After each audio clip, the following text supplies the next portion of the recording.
Faiz, baru-baru ni aku saja je aku pergi website untuk nak check harga hotel di bumi Qatar. Dan aku buat sedikit perbandingan. Aku saja je pergi ke bulan 5 tahun depan dan aku check untuk lebih kurang 4 malam.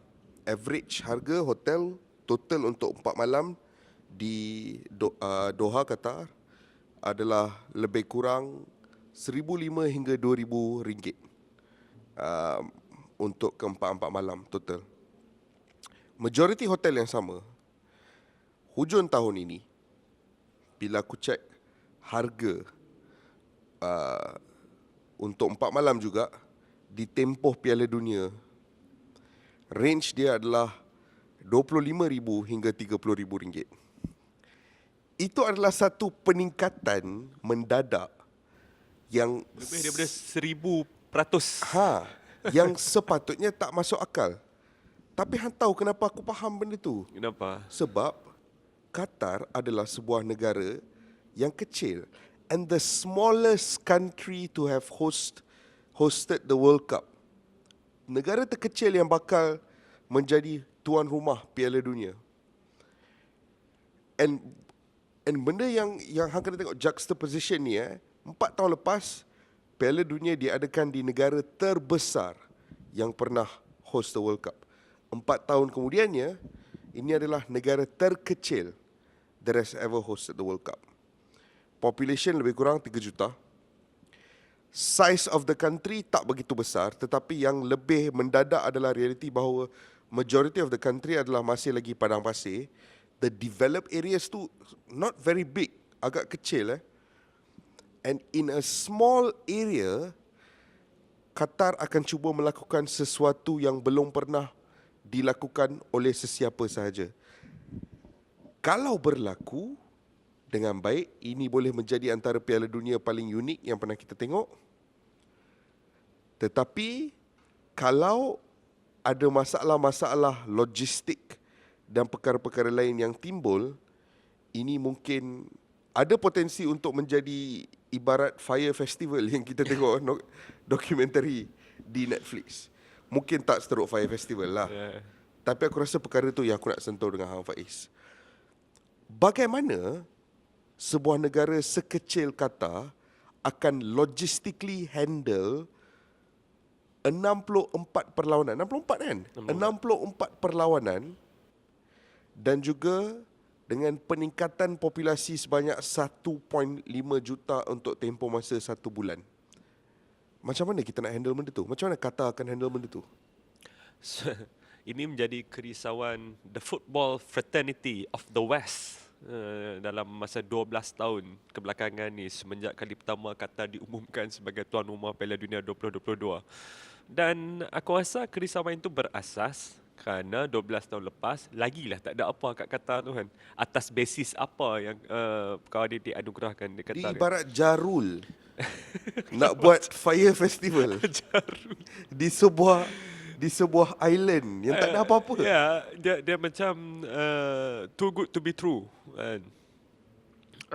Tapi kalau ada jawapan yang paling malas, aku akan bagi jawapan yang malas dengan jawapan yang rajin berdasarkan pemerhatianku. Kalau ada jawapan yang malas adalah bajet yang dikeluarkan oleh Qatar State Government pun adalah antara yang terbesar yang pernah dikeluarkan oleh mana-mana penganjur sukan. Bukan saja bola sepak, bahkan Olimpik pun. Bahkan sukan-sukan besar lain pun, multi sports event yang lain pun, Qatar adalah paling besar. Dan mereka ada keupayaan daripada segi, bukan kekuatan daripada segi jumlah immigrant workers. Akan ada permasalahan immigrant workers right. Kita akan sampai ke sana sekejap lagi. Mereka juga sudah pun mengambil ramailah konsultan daripada setiap technical elements yang perlu di Qatar nanti. Jadi ada hotel specialist daripada Perancis, ada specialist makanan, chef untuk untuk semua pengunjung VIP semua daripada Itali. Jadi ramai, dia orang tak ada permasalahan daripada segitu. Permasalahan utama seperti mana yang aku pernah baca adalah on the day ketika benda ni start, ataupun tak payah ambil ketika benda ni start lah, seminggu sebelum lah, adakah mereka boleh tahan pressure tu? Sebab benda tak pernah buat kan, benda tak pernah buat, tak ada kejohanan sebesar ni tak pernah dibuat, bukan saja di Qatar, bahkan di rantau itu, di rantau Timur Tengah itu tak pernah dibuat. Ia boleh jadi dua benda, ia boleh jadi Fire Festival dan nombor dua, ia boleh jadi satu announcement paling epic. Qatar announcing themselves to the world. Kami negara yang agak baru, negara yang agak kaya. Sekiranya anda tak kenal, sekarang anda perlu kenal kami. Qatar sebagai penganjur, katakanlah penganjur Piala Dunia paling unik dalam sejarah.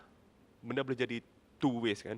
Dan kenapa aku kata kerisauan fraternity bola sepak ni sangat berasas adalah kerana walaupun kesemua edisi Piala Dunia sebelum ini, negara-negara tersebut ada kontroversi masing-masing, tetapi akhirnya semua merasakan bahawa kita dapat the World Cup feeling, kita dapat the World Cup vibe, kita dapat the World Cup elements yang kita nakkan setiap 4 tahun tu kita dapat. Kerisauan mereka adalah mereka tidak akan dapat perkara tersebut di Qatar kan.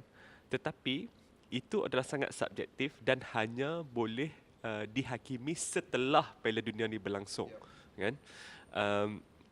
Aku dah tengok satu mini dokumentari daripada Gary Neville, dia ke Qatar semua kan, meninjau perkembangan. Bahkan Kish, akan ada satu cruise yang besar gila, besar macam satu besar kampung kan tau, yang akan menampung 6,000 orang pengunjung dalam satu masa. Itu adalah satu perkara yang besar, Kish. Aku punya, kita tolak tepi semua kontroversi-kontroversi lain. Just objectively kita look at hosting capacity, logistik saja. Sebab benda dah nak jadi ni. Sebagai seorang penyokong, sekiranya Malaysia beraksi di Piala Dunia, sekiranya antara concern terbesar jangan antara concern terbesar aku, kerisauan terbesar adalah tempat tinggal, accommodation. Mana aku nak duduk ni? Sekarang ni aku buka all these random websites, booking.com ke, Expedia ke, Agoda ke, kesemuanya menunjukkan 30 hingga 40 ribu. Kalau dalam edisi Piala Dunia sebelum-sebelum ini, rate dia berkurangan sikit kerana World Cup is spread out all over the country. Daripada Yekaterinburg ke Moscow tu berapa jauh. And in each of these places, diorang dah memang ada infrastructure untuk menampung. Jadi demand tu kurang, harga accommodation bukan aku kata tak ada kenaikan, memang akan ada kenaikan, tetapi tidak mencanak sehingga harga yang kita sedang lihat di Doha pada ketika ini. So kerisauan aku adalah mana kita nak duduk sepanjang kempen Piala Dunia ni. Beberapa alternatif yang diberikan oleh pihak Qatar selain membina banyak service apartments dan hotel-hotel baru, banyak lagi option yang diorang berikan adalah seperti hang duduk di cruise ships. Diorang akan park lebih kurang 5 cruise ship kalau tak silap aku. Setiap cruise ship boleh menampung lebih kurang 5,000 orang, which is not a lot in the context of berapa ramai nak sampai ni. 1,5 juta orang nak sampai ni. Dan daripada cruise ship tu hang boleh ambil boat pergi ke mainland untuk tengok aksi. Benda tu aku tak apa sedap hati dengan, sebab aku tak tahu timing, what is the timing of the shuttle nak ke sini. Obviously benda ni kita akan nampak sooner or later dalam kempen Piala Dunia nanti, bagaimana situasi itu akan ditangani. Beberapa alternatif lain seperti yang ditunjukkan dalam dokumentari itu sendiri adalah penginapan di Padang Pasir, almost an hour away. Dalam kemah. Dalam tapi kemah berkelas. Kita berharap lah, sebab dalam dokumentari itu kita belum nampak lagi kemah tu, Faiz. Itu yang risaunya. Sebab dikata akan disiapkan. Saya pernah dengar ayat akan disiapkan ni banyak kali. Bukan, yang nampak adalah pasir. Hanya pasir. Adalah pasir. Kemah tu kita tak nampak lagi. So bukan aku nak kata Qatar cannot get it done. Kita tahu berbanding dengan Fire Festival tu, Qatar lagi banyak budget, right? Lagi banyak budget, lagi banyak support, lagi banyak expertise, and a lot more at stake dari segi pride. So they will try to get it done. Cuma aku tak tahu if ia akan menjadi cukup kerana tak ada testing ground. Ya. Selalunya untuk hang melakukan sesuatu seperti ini, hang akan melihat satu case study, satu example of where it has been done before. Ada pilot test. Tapi ini tak pernah dilakukan, Faiz. Mana lagi di dunia kita pernah nampak something at this scale dilakukan? Bukan setakat accommodation je, Faiz. Will there be enough water? Population hang 3 juta ni. Untuk 1 bulan, separuh population hang tu akan tambah lagi. Yeah. It will become 4.5 million to 5 million people over the course of a month. Busy Ada tu. enough makanan tak? Enough water tak? So, stuff like that yang aku sebagai seorang penyokong, aku akan mula risau benda tu. The one good thing is, aku tak risau logistik. If it all goes well, macam aku cakap tadi, Faiz, kalaulah segala preparasi yang diambil oleh Qatar, kalau segalanya berjalan dengan lancar, kalau padang pasir itu memang dah ada kemah by now, semua berjalan dengan lancar, ini mungkin boleh menjadi antara Piala Dunia paling epik. Kau tahu kenapa? Sebab belum pernah lagi dalam sejarah Piala Dunia anda berada dalam lokasi yang membolehkan anda menonton lebih daripada satu perlawanan dalam satu hari. Ya, Hang boleh tengok 2-3 game. If you get the access, 2-3 game. Hang boleh tengok siang Perancis lawan Denmark, malam mungkin England lawan Iran mungkin. Hang boleh tengok macam tu. And if it works, it could be one of the most unique World Cups ever created in history. And dia akan jadi satu blueprint untuk anything like this dekat masa depan. Tapi kerisauan tu ada sikit tu. Kerisauan tu aku tetap ada, bukan kerana aku mahu melihat Qatar gagal, tetapi kerana selepas apa yang kita lalui dunia pandemik 2 tahun lepas ini, dunia dan komuniti bola sepak dan kita sebagai manusia betul-betul memerlukan Piala Dunia ni untuk menyuntik kembali semula semangat dalam day-to-day lives. And aku tak nak Piala Dunia kali ni gagal ataupun diselubungi pelbagai kontroversi dan masalah-masalah reality yang dialami oleh penyokong. Kesemua tu aku tak nak tengok.